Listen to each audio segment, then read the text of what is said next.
This channel does not promote any violent, harmful, or illegal activities. All content provided by this channel is meant for an educational purpose only. এই মুহূর্তে breaking news, great eastern trading company দিচ্ছে festive sale offer. Lucky draw কন্টেস্টে পেতে পারেন গাড়ি, two wheeler, LED TV, electric kettle, mixer grinder এবং আরো অনেক কিছু। 65% ডিসকাউন্টের সাথে 20% ক্যাশব্যাক। এছাড়াও একটা ইএমআই ফ্রি, আকর্ষণীয় এক্সচেঞ্জ অফার, 10 কোটিরও বেশি উপহার ও ক্যাশব্যাক। এই সুযোগ হাতছাড়া করবেন না। আজই আসুন আপনার নিকটবর্তী গ্রেট ইস্টার্ন ট্রেডিং শোরুমে। খুশির 100 দিন কাটুক গ্রেট ইস্টার্নের সাথে। এসআইআর এর আবেদনপত্র ছাপানোর জন্য প্রস্তুতি নিতে বলল রাজ্যের মুখ্য নির্বাচনী আধিকারিক।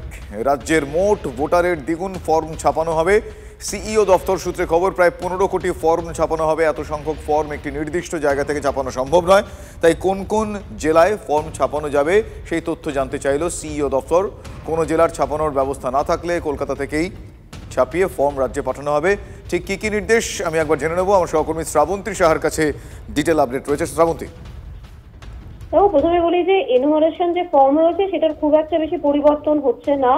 সুপ্রিম কোর্টের নির্দেশ মোতাবেক কিছু পরিবর্তন হতে পারে, তবে বিহারের মতোই ফর্মের তথ্য প্রায় 90 থেকে 95% একই থাকবে।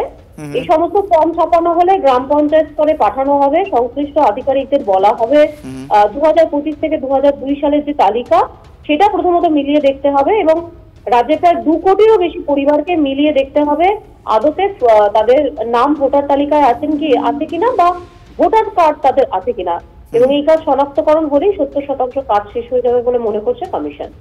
বেশ, ধন্যবাদ শ্রাবন্তী। আমি আরো একবার দর্শকদের জানাবো, এসআইআর এর আবেদনপত্র ছাপানোর জন্য প্রস্তুতি নিতে বললেন রাজ্যের মুখ্য নির্বাচনী আধিকারিক। রাজ্যের মোট ভোটারের সংখ্যা যা, তার থেকে দ্বিগুণ সংখ্যায় ফর্ম ছাপানো হবে। সিইও দপ্তর সূত্রে খবর, প্রায় 15 কোটি ফর্ম ছাপানো হবে।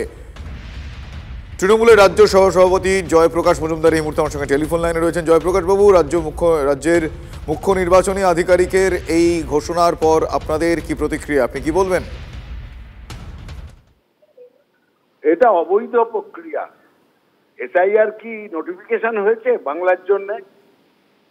ফর্মে কি কি তথ্য দিতে হবে, তার সঙ্গে কি কি অ্যানেক্সার, কোন কোন কাগজ দিতে হবে, সেটা কি এখনো সিদ্ধান্ত হয়েছে?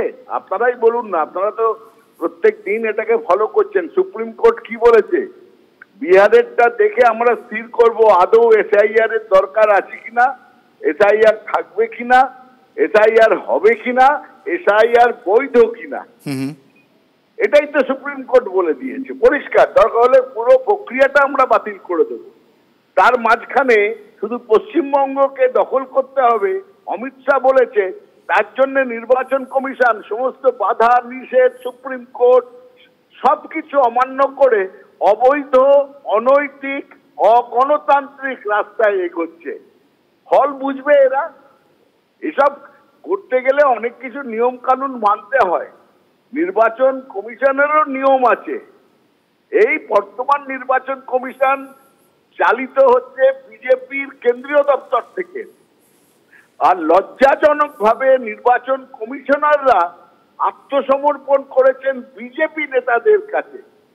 এই রকম নির্বাচন কমিশনের আত্মসমর্পণ ভারতবর্ষে কখনো হয়নি এবং গণতন্ত্রকে এইভাবে নষ্ট করার প্রচেষ্টাও হয়নি। ধন্যবাদ জয়প্রকাশ বাবু আপনার প্রতিক্রিয়ার জন্য। ধন্যবাদ। আপনাদের আরো একবার জানিয়ে রাখবো, এসআইআর এর আবেদনপত্র ছাপানোর জন্য এবার প্রস্তুতি নিতে বললেন রাজ্যের মুখ্য নির্বাচনী আধিকারিক। রাজ্যে মোট ভোটারের দ্বিগুণ সংখ্যক ফর্ম ছাপানো হবে। সিইও দপ্তর সূত্রে এ খবর, প্রায় 15 কোটি ফর্ম ছাপানো হবে। এত সংখ্যক ফর্ম একটি নির্দিষ্ট জায়গা থেকে ছাপানো সম্ভব নয়, তাই কোন কোন জেলায় ফর্ম ছাপানো যাবে সেই তথ্য সিইও দপ্তর জানতে চেয়েছে।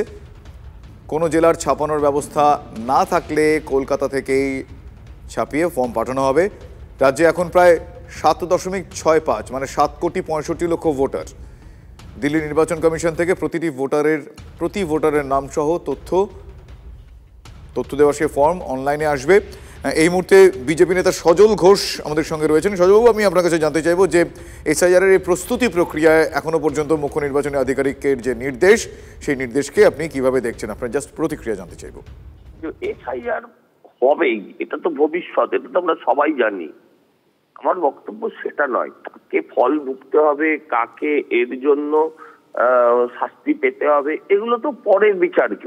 এসআইআর প্রয়োজন বাংলার স্বার্থে, আইনের স্বার্থে, ন্যায়ের স্বার্থে, গণতান্ত্রিকভাবে নির্বাচনের স্বার্থে হবে এসআইআর। কিন্তু যারা বলেছিল প্রাণ থাকতে এসআইআর হতে দেব না, তারা কি এবার এসআইআর কে সমর্থন দেবেন, এসআইআর করবেন, নাকি আত্মাহুতি দেবেন? বাংলার মানুষ তো সেটাও জানতে চায়। যারা বলেছিলেন যে একটি লোকেরও নাম কাটতে দেবো না, জ্যান্ত বৈধ একটি লোকেরও নাম কাটা যাবে না, যদি যায় আমরা সেই ঘটনার প্রতিবাদ করব। কিন্তু যারা বলেছিল যে মৃত লোকেদেরও নাম কাটতে দেবো না, অবৈধ লোকেদেরও নাম কাটতে দেবো না, তারা কি নিজেদের খেলা থুতু চাটবে না চাটবে না? এটাই বাংলার মানুষ জানতে চায়, আর কিছু বল। ধন্যবাদ সজল বাবু।